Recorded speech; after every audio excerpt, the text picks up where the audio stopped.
नमस्कार दोस्तों। आज की जो कहानी है वह भगवान बुद्ध की एक महत्वपूर्ण उपदेश में से एक है, जिस उपदेश को सुनने के बाद हर एक इंसान की जितनी भी खामियां हैं, जितनी परेशानी है, वो सारे दूर हो सकते हैं।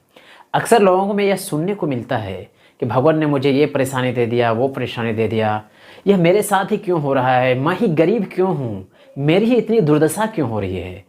तो इन सारी चीज़ों का समाधान इस वीडियो के अंत तक मिलने वाली है, इसलिए इस कहानी को अंत तक जरूर सुनिएगा और बने रहिएगा वीडियो में अंत तक, ताकि आपको जो भी परेशानी हो रही है, जो भी विपरीत परिस्थिति है आपके साथ, वो सारे समाधान हो सके और आप बिल्कुल सही जगह पर पहुंच सके। भगवान बुद्ध के समय की बात है। एक बार वह किसी दूसरे गांव में गए हुए थे, वहाँ उपदेश दे रहे थे। धर्म का उपदेश देने के बाद भगवान बुद्ध जब विश्राम करने लगे तो अनेकों लोग उसके पास गए और सभी ने अपनी अपनी समस्याएं बताना शुरू कर दी। लाइन लगी हुई थी, भीड़ लगी हुई थी और सब लोग एक एक करके भगवान बुद्ध के पास जाते और अपनी समस्या को बताते। भगवान बुद्ध शांति से उसका समाधान किया करते थे और जितने भी लोग वहाँ से वापस निकलते तो काफ़ी ऊर्जा के साथ निकलते, काफ़ी उत्साहित होकर निकलते थे। तो ये सिलसिला चल ही रहा था और जितने लोग भगवान बुद्ध से मिलकर निकल रहे थे सब अपने अपने घर जा रहे थे। रास्ते में ही एक पेड़ के नीचे बहुत ही अधिक निर्धन व्यक्ति था, काफ़ी गरीब था, वह बैठे हुए थे। वह देख रहे थे कि जो भी लोग इधर से जाते हैं भगवान बुद्ध के पास, वो काफ़ी मायूस, दुखी होकर जाते हैं और भारी कदमों के साथ जाते हैं। लेकिन भगवान बुद्ध से मिलकर जितने लोग वापस आ रहे हैं वो बड़े उत्साहित, बड़े खुशी से आ रहे हैं। सबके मन में वह उल्लास देखने को मिल रहा है। वह निर्धन गरीब व्यक्ति मन ही मन सोचने लगा कि क्यों ना मैं भी भगवान बुद्ध के पास जाऊं, शायद भगवान बुद्ध इसका कोई समाधान, कोई रास्ता निकाल दे। वह निर्धन व्यक्ति भी भगवान बुद्ध के शिविर में जाने लगा। जब वह व्यक्ति शिविर में पहुंचा तो देखा बहुत लंबी लाइन लगी हुई है। वह व्यक्ति भी कतार में खड़े हो गए और अपने समय आने का इंतजार करने लगे। जो बातें वह रास्ते में सोच रहा था दूसरे को देखकर, वह अब साक्षात वह देख रहे थे। उस निर्धन व्यक्ति का जब समय आया भगवान बुद्ध से मिलने का, तब वह व्यक्ति भगवान बुद्ध के चरणों में गिरकर प्रार्थना करने लगे कि इस दुनिया में भगवान ने मुझे इतना निर्धन और इतना गरीब क्यों बनाया कि 3 टाइम का खाना भी मुझे नसीब नहीं होता है, किसी दिन तो भूखे रहना पड़ता है। भगवान बुद्ध शांति से उसकी समस्या को सुन रहे थे। इसके बाद भगवान बुद्ध जवाब देते हैं, तुमने आज तक किसी को कुछ दिया ही नहीं है। वह निर्धन व्यक्ति मन ही मन सोचने लगे कि मेरे पास देने के लिए कुछ है ही नहीं, खुद मेरा ही नहीं हो पा रहा है 3 वक्त का सही से खाना, मैं क्या दूं भगवान दूसरे को।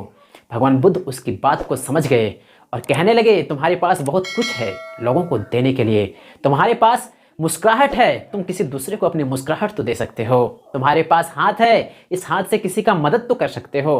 तुम्हारे पास मुंह है, इस मुंह से किसी के काम की प्रशंसा तो कर सकते हो। तुम्हारी एक प्रशंसा से किसी दूसरे व्यक्ति को काफ़ी प्रोत्साहन मिलेगी, उसकी काम करने की गति भी तेज हो जाएगी। जब यह सारी बात भगवान बुद्ध उस व्यक्ति को बताए तो वो व्यक्ति हैरान रह गया।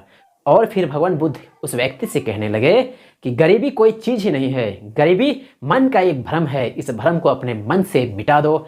जो भावना अंदर है गरीबी की, इसको मिटा दो तुम अंदर से, तुम्हारी गरीबी चली जाएगी। वह व्यक्ति भी भगवान बुद्ध से मिलने के बाद थोड़ी प्रसन्नतापूर्वक वहाँ से बाहर आए और कुछ समय अभी बीता ही था, उसके अंदर सकारात्मक सोच उत्पन्न हो गई। उसके अंदर जो गरीबी की भावना था, जो भ्रम था, वह हमेशा के लिए हट गया और सकारात्मक सोच जहाँ उत्पन्न हुई, अपने ज्ञान का इस्तेमाल करके वह निर्धन गरीब व्यक्ति एक अच्छी जिंदगी जीने लगा। और उस गरीब निर्धन व्यक्ति को यह एहसास हो गया कि सच में गरीबी कोई ऐसा चीज़ ही नहीं है, गरीबी तो मन का भ्रम है, एक नकारात्मक सोच है। क्योंकि भगवान ने असीम कृपा करके मनुष्य को ज्ञान दिया है और ज्ञान का इस्तेमाल करने का सारे ज्ञान इंद्रियां भी दिए हुए हैं। इन सारी चीज़ों के रहते कोई व्यक्ति किसी परेशानी में हो, कोई गरीब कहे अपने आप को, कोई अपने आप को यह कोसे कि मेरे साथ ही इतनी विपरीत परिस्थिति क्यों आ रही है, तो यह सरासर अन्याय है। क्योंकि भगवान ने ऐसी कोई चीज़ नहीं बनाई है मनुष्य के लिए कि मनुष्य परेशानी में हो। मनुष्य सिर्फ अपने ज्ञान का इस्तेमाल करें और अपने ज्ञानेंद्रियों का सही इस्तेमाल करें तो मनुष्य का हर विपरीत परिस्थिति से उबरने का एक रास्ता निकल जाएगा। चाहे वो गरीबी हो तो गरीबी भी खत्म हो सकती है, जिस प्रकार भगवान बुद्ध ने उस निर्धन गरीब व्यक्ति को समझाया। यही बात हम सभी को समझना चाहिए। और जो रोजाना कोसते हैं अपने परेशानियों को लेकर भगवान को कि भगवान इतनी परेशानी आपने मुझे क्यों दिया, तो यह सरासर गलत है। क्योंकि भगवान ने परेशानी नहीं दिया है। परेशानी तो आपके मन की एक भ्रम मात्र का है, वहम मात्र का है। आप इस भ्रम से निकलने का कोशिश करें। कोई परेशानी आपको छू नहीं सकती है, कोई गरीबी आपको छू नहीं सकती है। बस अपने ज्ञान का सही से इस्तेमाल कर काम करें। यदि यह जानकारी और कहानी आप लोगों को अच्छी लगी तो इस यूट्यूब चैनल को सब्सक्राइब ज़रूर कर लीजिएगा, ताकि इस तरह की अच्छी कहानी मिलती रहे। मिलते हैं किसी और कहानी में। धन्यवाद।